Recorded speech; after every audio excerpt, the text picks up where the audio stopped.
Hello guys and welcome to another edition of Outside the Ropes. I am your host of Outside the Ropes, as always, Matthew Moore.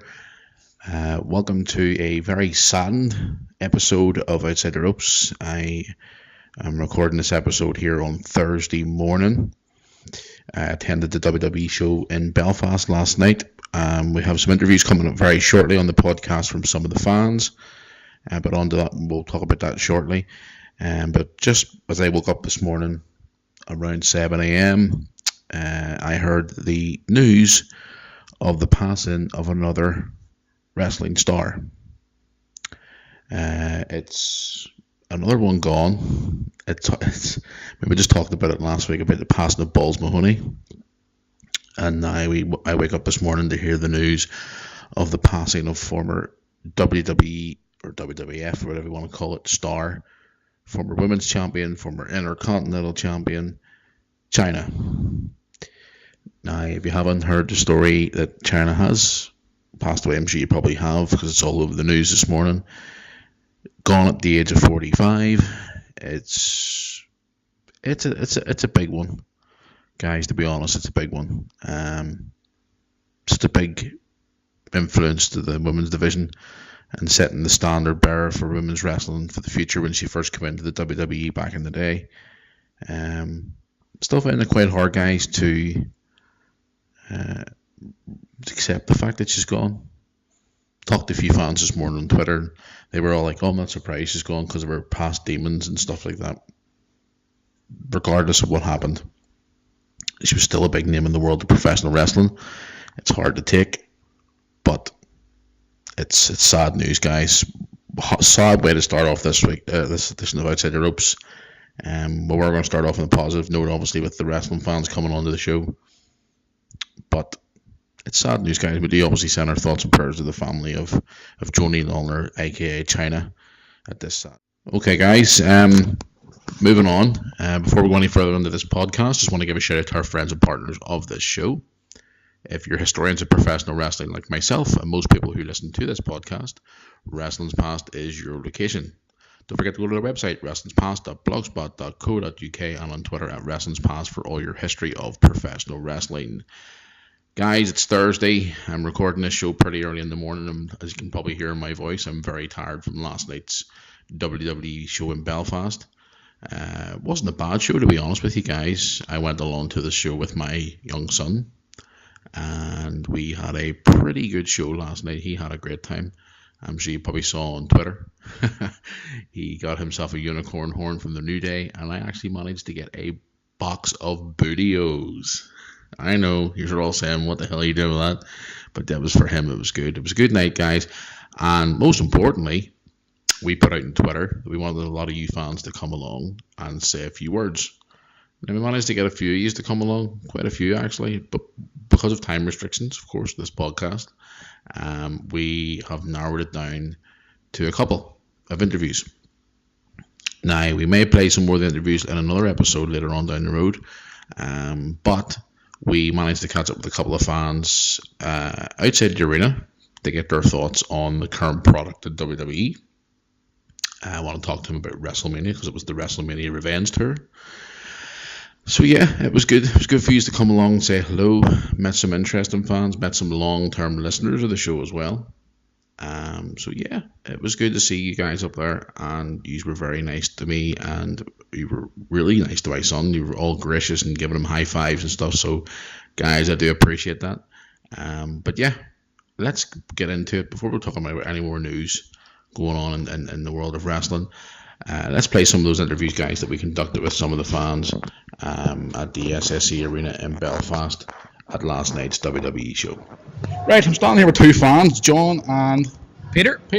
Guys, thanks for speaking to us tonight. No Start with you, John. Yes, of course. You're here tonight to watch WWE in Belfast. Can I ask you, first of all, who you're here to see? I'm here to see the triple threat between Sasha, Charlotte and Becky. Great match in Mania. Mm-hmm. Looking forward to seeing another round of it. It's really the main one we came for. Me and Peter only bought tickets on Monday because we kind of went. We looked at what was the card and that was the main kind of selling point for us. Okay. What do you think of the women's division now? Fantastic, absolutely fantastic. It's actually it's a great change. We can actually see women who can wrestle now. It's been coming for a while now, and it's fantastic to see. It's even coming through the likes of PW and everything. You've got Lauren LaRue, you've got Katie Harvey, you've got all these ones coming through now, and it's absolutely fantastic to see it now. They're really putting the challenge up. And yourself, John, what do you think of the women's division at the minute? Who are you here to see tonight, first of all? Sorry. Well, I think the women have took major strides in not a long period of time, you know.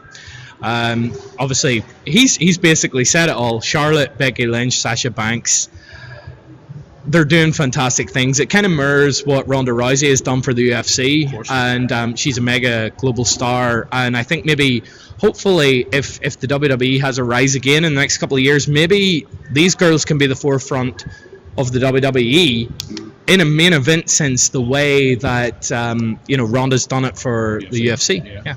It's great to see. I mean, so many. It's not just those three. There's other girls there as well. The likes of Emma, who's doing quite well recently as well. She's come up leaps and bounds since she went down to NXT. Emma's been doing fantastic. Yeah. Put a pair of sunglasses in somebody, and it's amazing what they can do. Turn her heel, yeah. But no, she was always a good worker, you know. But I think she maybe was just missing that. The way they introduced her was completely wrong in the first instance. You know, bringing her in to do her dance and be Santino's #1 fan. You're immediately introducing a woman as a joke, and that is not the way that they should be seen. I think in this generation, the way things are going, I think WWE twigged onto it a lot later than everybody else, but they're doing a fantastic job at the minute, and you can't really fault them. One of the main matches at WrestleMania this year, that triple threat was, for me, that was match of the night. Shane McMahon can jump off all the cells, he can jump off the screen on top, he can jump off the roof of the stadium. At the end of the day, in a psychological sense, it's about wrestling, and in a psychological sense, that was the absolute best match of the night, in my opinion. Okay, Peter, let's talk about WrestleMania. As your friend touched on it there, what do you think of WrestleMania this year? Obviously, the women's match was the standout match, but overall, did they deliver? Pay-per-view wise, did they deliver this year? Yeah, they did. Definitely some of the WrestleManias beforehand were a lot better. With a lot of the injuries they had, they definitely done a good job with what they had. It was great. Like, Mania is always great. They can always sell it well. It's always fantastic to watch. Like, it'll be the one show I'll always stay up and watch, even if it does run 15 minutes all over, and you are jaded by the end of it. Like, it's definitely something I'll always watch. But no, they've done a fantastic job this year. Hopefully now, with all the likes of the indies coming through, you've got the likes of AJ, you have the Big Doc and Carl you've got basically the Bullet Club. They're not really going to be the Bullet Club. You don't know where they're going to go with it. It's going to be fantastic. Obviously, we don't know if they're going to be called the Bullet Club. It'll be something obviously different, but the way they're going with it, it's already looking like it's going to be a stellar year for them. It's going to be great. Yeah. And your thoughts on WrestleMania this year? Did you think they delivered this year with a pay-per-view? Was a bit long. I mean, started watching at 12, stayed up to 4. Can I just get a wee shout out here for Halo Ballycastle? Showing WrestleMania. Hashtag Halo Mania. But no, I mean, it was what it was. In terms of everything, it's great seeing Shane fall off a cell and things like that, but I think maybe the card in itself was not maybe what people wanted to see, but at the same time, they had a lot of injuries, Yeah. Do you think they even pulled it out even though they had so many injuries? I would say they pulled it out up until 4 hours. Yeah. Until I lost interest. Yeah. The main event certainly lost me a little bit. The grand entrances and things at the start kept my attention. Stephanie looked fantastic, by the way. Just need to put that in there. But the best moment of the night for me. Al, it's a blast from the past. It was good. And the blast is as strong as it was 10 years ago. Fantastic. But no, all in all, look, we had. I think the art of a good Mania is that you have 3 matches that you can say will stay in the memory of people for years and years to come. I think Shane McMahon versus The Undertaker will stay in the memory of people. I think that the Triple Threat Women's match will stay in the memory of people for a long time. Problem is here, we've only got 2. I'm not getting a third out of that card. The ladder match at the start was great, and it was a nice moment for Zack Ryder, but it's not something that's going to stay in the memory, because if you wanna call it a Mania moment, you follow up on it, and they haven't followed up on that. So took a title off him the next night. Exactly, and you're going to take the title off somebody the next day, give it to the Miz, a guy that's had it like 10, 20, 30, probably 3 or 4 times, but it seemed like 10, 20, or 30. One final question before I let you go. A lot of people are obviously tweet us and asked us what we think about all these indie guys coming through now. Yeah. People have been asking for them for years, like AJ Styles, obviously guys from the Bullet Club coming through. Your thoughts on all these indie guys now coming up? Is the WWE raiding all these talent from each company, do you reckon? Or do you think they're acquiring them and making them into bigger stars? Or do you think it's unfair? Obviously, start with you. I would say they're finally waking up. Yeah, I wouldn't say they're raiding. I would say they're finally waking up. I think they're finally realizing that they can't construct and create a cookie-cutter image of what a WWE superstar should be. I think that they're realizing that it's much more value to take somebody that's learned many different skills from many different places. Like you see the examples in like Finn Balor and Shinsuke Nakamura coming through as well. Shinsuke Nakamura. I'm having a wee mind melt here at the minute. Zayn's another one. Yeah. Definitely I said they are acquiring them, yes, but 100%. I don't think they're rating them. I think they're giving them the spotlight they've been dying for. What the fans wanted to see them What have. the fans wanted to see, yeah. Like you have a lot of guys who, like we have a couple of friends who have been long time indie supporters, and they kind of faded away from the WWE because, as Peter was saying, that you've got for a while they were trying to do as he said, the cookie cutter style. Do you think it was more like they were trying to sort of like all kiddie type characters and sort of go backwards instead of coming forwards? I think you need to look on the model of NXT and the people that they're bringing in. Samoa Joe is there not to train, not to do anything. No. They're paying him good money to just be the standard bearer in that region. You could say that Finn Balor, Prince Devitt, is that as well, but they made him go through that system. You had Kevin Owens before that. They're finally acknowledging things that independent wrestling fans have been longing for years and years, and finally they're acknowledging it. So I am very positive about the future, because I think that it's going in a good direction. I certainly think that things are a lot better than they were maybe 2-3 years ago. 100%. So do you think NXT is a big positive then? 100%, definitely is. If you keep it the way it's going to be fantastic. It's nearly a brand on it. Well, it is a brand on itself, but it's nearly challenging what the roster, the supposed main roster, are at the moment. Like they're on better shows. Exactly, yeah. Like if you compare NXT Dallas Takeover to Monday Night Raw, like there wasn't a bad match in that NXT. Like it was absolutely fantastic. The women's right through every single match was fantastic. Everyone up to the level. Like if you even look at the Nakamura Sami Zayn, you couldn't fault that match. You couldn't fault any match whatsoever with the Indies. But do you think whenever they come to the main roster, that'll all change for them? Because obviously the big man's in charge up top. He gets the final say. Well, I think certain things will be dumbed down, definitely. Like Shinsuke Nakamura is not going to be able to work as stiff as he works currently. Yeah. In that world, because concussions are a huge issue, and in time, you can't. Do you know what? Physically, they're right in a sense that he can't keep kicking people that hard, because you're going to cause that devastation. In Japan, there isn't that acknowledgement of that at the minute. They're more old school over there. And New Japan and places like that do not have the responsibility that the WWE have in terms of being a global company, to protect people that might have those issues. However, I do like watching it. Oh, who doesn't? Well, exactly. Well, listen, guys, thanks for speaking to us. Do appreciate your time, and enjoy tonight's show. Will do. Thank you very much. Whereabouts are you sitting tonight? Sitting in the east. We're both actually sitting in the east, so we'll be watching it face on, so we don't miss a beat. You know what? That's a good story in itself, and I'd like to get that out there. That we only bought our tickets on Monday, and the reason we bought our tickets was because we wanted to see the women's match tonight, Sasha Banks, Becky Lynch, and Charlotte. Like, if they asked a fan 5 years ago, would they have bought a ticket just for the women? What would they have said? No. Well. There's the beautiful story, isn't it? Exactly. And that's it. And that's the way things should move forward. Like, until they get a star, that is on the Austin level and the Rock level, and maybe the star that they get on the Austin Rock level is a woman.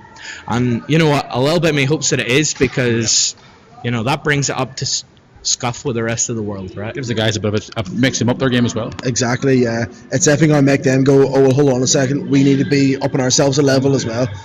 No, completely 100% agree that the match we came to see was the women's.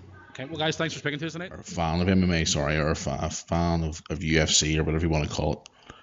I prefer to call it UFC, but WWE officials call it MMA. But anyway, news broke with a tweet from Irish UFC star Conor McGregor about a retirement. Is he retired for real? He's been pulled from UFC 200. I know this is a wrestling show, but the reason why I'm talking about this is because there's rumours speculating that he is now possibly on his way to the WWE. Now, whether this is all bogus or not, obviously people are speculating because he started following Triple H and Stephanie and Becky Lynch and stuff like that on Twitter. People are starting to speculate now, oh, he's on the WWE. WWE even put out a wee video yesterday saying, is he on his way to the WWE? Guys, I all I know is at the moment is that he's been pulled from UFC 200. I'm looking more into this story over the next few days. Obviously WWE are teasing this because of the whole UFC thing. Will he go over to WWE? Would I like to see him in WWE? He's a good talker on the mic. He knows how to draw a crowd in. But the thing is, could he compete at that level? Could WWE, or sorry, does WWE need another MMA type competitor? I mean, you've got Brock Lesnar. Would that be an awesome fight, Brock Lesnar versus Conor McGregor at a WrestleMania? That would be awesome. But yeah, we'll keep an eye on that story for you guys. Is he on his way to WWE? Maybe. Now, ever since we recorded our last podcast the other day, news had broken of Conor from the Ascension and Adam Rose being suspended from WWE because of the wellness policy. Now, we've been hammered by this for a long time to do a podcast on the wellness policy. We've had a couple of fans in Pacific who have been asking us to talk about the wellness policy, maybe bring some people onto the podcast and talk about it, certain rules and regulations regarding the wellness policy. But ever since our last podcast went out, it was later on that night, we actually heard that Conor and Adam Rose were both suspended. But last night in Newcastle, Victor, is he a new member of the Social Outcasts because he tagged up with Curtis Axel and he was wearing a Social Outcast t-shirt. People are all over the internet this morning saying, oh, he's going to be the newest member until he comes back. I can't see it. It was probably just a thing to fill up the card, to be quite honest with you guys. But there you go. Adam Rose has spoke about his suspension. Obviously holding his hands up and saying, okay, I was in the wrong here, but there you go. We were talking about the other day, and this, I asked a couple of fans about this last night. We were talking about Total Divas. There being a spin-off of Total Divas called is it Brie something, or the Bella Show or something. I don't know what the hell you want to call it. But Sasha Banks has come out on Twitter saying that she will never be part of Total Divas because she said it's an absolute stupid show and she didn't want to be anything part of it, which is,